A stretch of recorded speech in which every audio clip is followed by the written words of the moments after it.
The switch construct evaluates an expression for multiple values.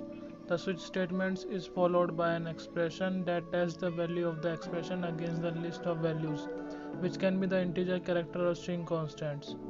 You want a user to enter a choice such as 1 2 3. जैसे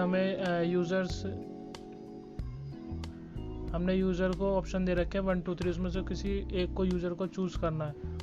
On the basis of the user input, you want the corresponding methods which implement the functionality for each input. अब हम चाहते हैं कि हमने जो user को 3 choice दी है 1 2 3, इसमें से अगर यूज़र 1 को चूज़ करता है तो हमने जो 1 में मेथड या मैसेज लिखा हो वो प्रिंट होके उससे दिखाई दे, या फिर अगर यूज़र 2 को चूज़ करता है तो उसमें लिखा हुआ मेथड या मैसेज प्रिंट हो, या फिर अगर 3 चूज़ करता है तो उसमें लिखा हुआ मेथड या मैसेज प्रिंट हो. अगर अभी हम इसे करना चाहें तो ये सिर्फ इफ़ मेथड से ही हो पाएगा. तो इफ़ मेथड से बैठेगा ये बहुत बड़ा. देखते हैं कैसे इफ़ मेथड से कैसे कर सकते हैं. हम पहले मेन मेथड बनाएंगे.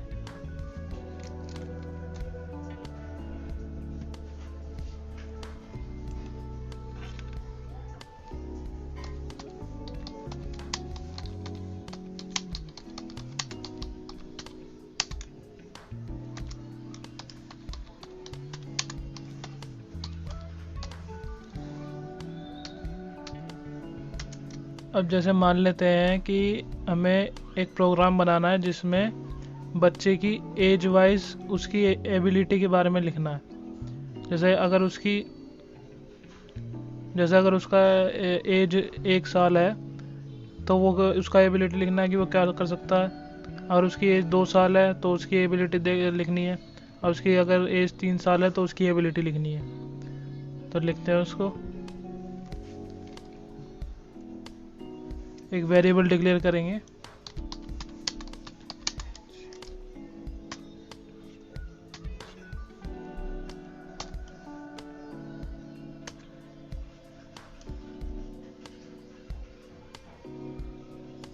अगर हम इसे इफ स्टेटमेंट लगा करेंगे तो ऐसे होएगा ये.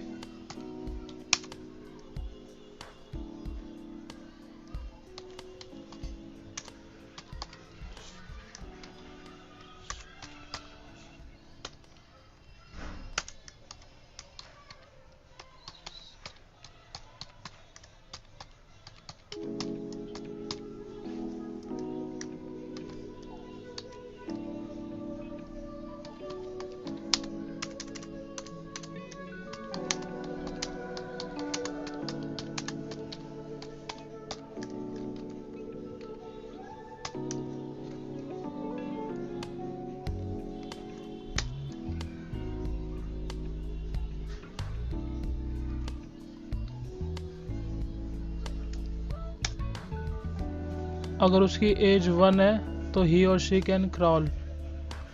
ऐसी एज 2 के लिए लिखेंगे.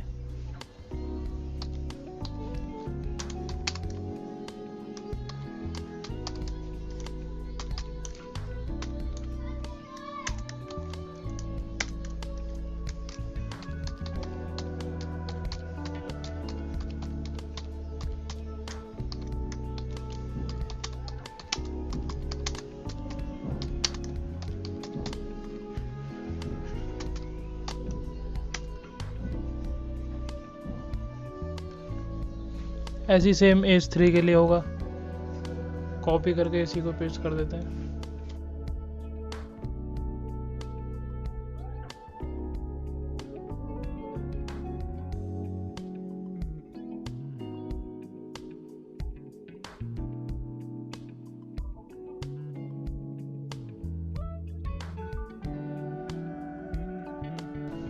अब हमने इसमें एज 3 ले रखी है. अगर हम इसे प्रिंट करवाएंगे तो ये लिखा हुआ आएगा ही और शी कैन टॉक. ये तो अगर 3 केस दिए हैं इस वजह से हमने लिख लिया.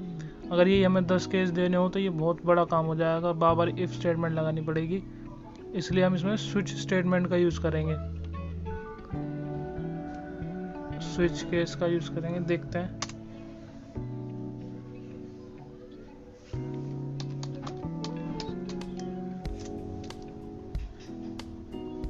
इसमें भी एक वेरिएबल डिक्लेयर कर लेते हैं.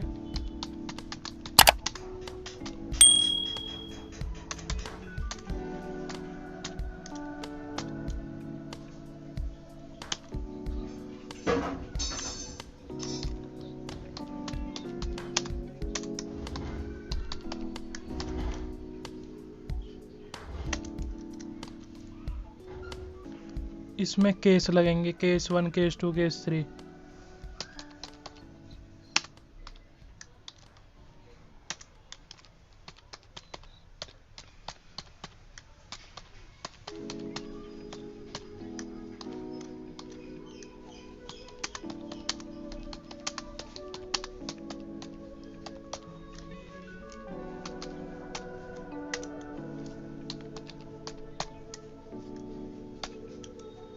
ब्रेक के बारे में इस प्रोग्राम को रन करके लास्ट में बताऊंगा कि ब्रेक किस लिए यूज़ होता है।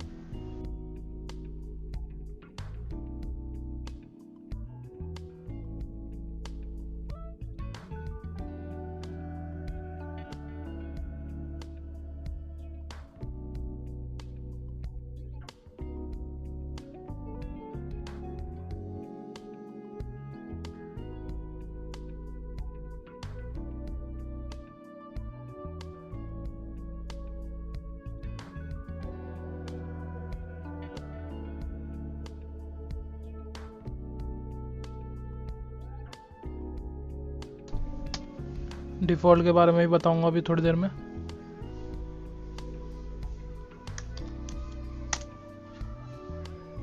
इसको कॉपी करके पेस्ट कर देंगे डिफ़ॉल्ट में ही।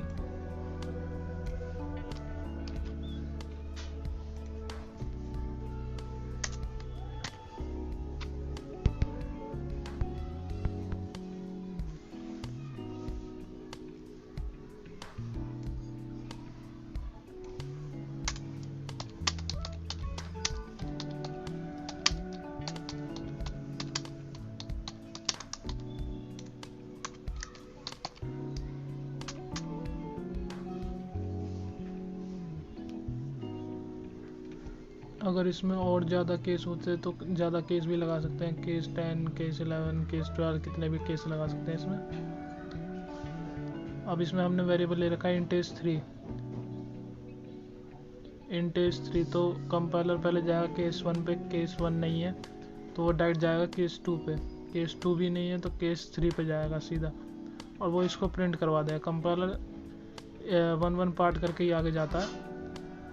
जैसे केस 1 पे गया, केस 1 नहीं है तो इन दोनों को छोड़ देगा, वो सीधा केस 2 पे जाएगा, इन दोनों को नहीं देखेगा, फिर केस 3 पे जाएगा। केस 3 है तो इसको प्रिंट करवा देगा। अब ब्रेक का क्या काम है? ब्रेक का ये काम है कि इसको प्रिंट करवा के अगर ब्रेक है तो ब्रेक के आगे फंक्शन वहीं टर्मिनेट हो जाएगा, आगे फंक्शन प्रिंट नहीं होगा, इन पे नहीं जाएगा, वो सीधा जो प्रोग्राम है वो क्लोज हो जाएगा, बंद हो जाएगा।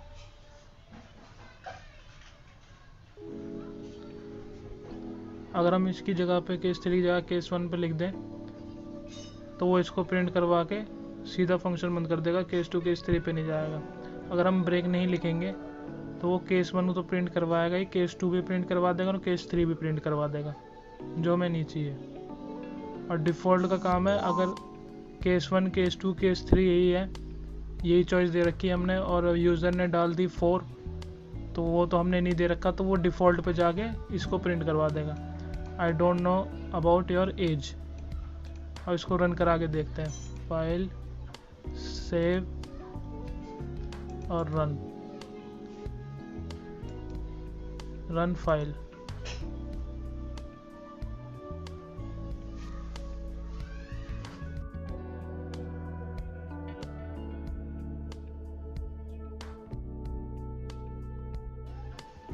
he or she can talk, case 3 वाला he or she can talk।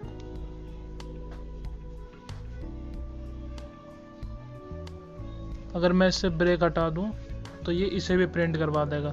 हटा के देखते हैं, ब्रेक हटा दिया, सेव और रन फाइल।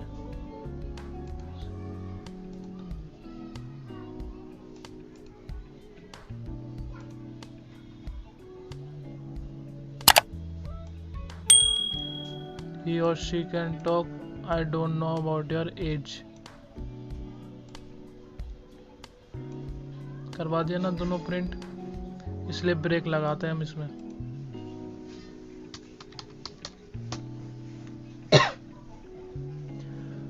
और हम यूजर ने जैसे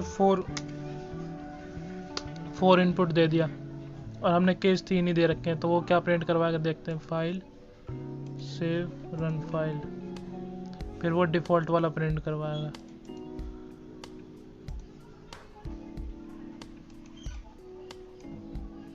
I don't know about your age.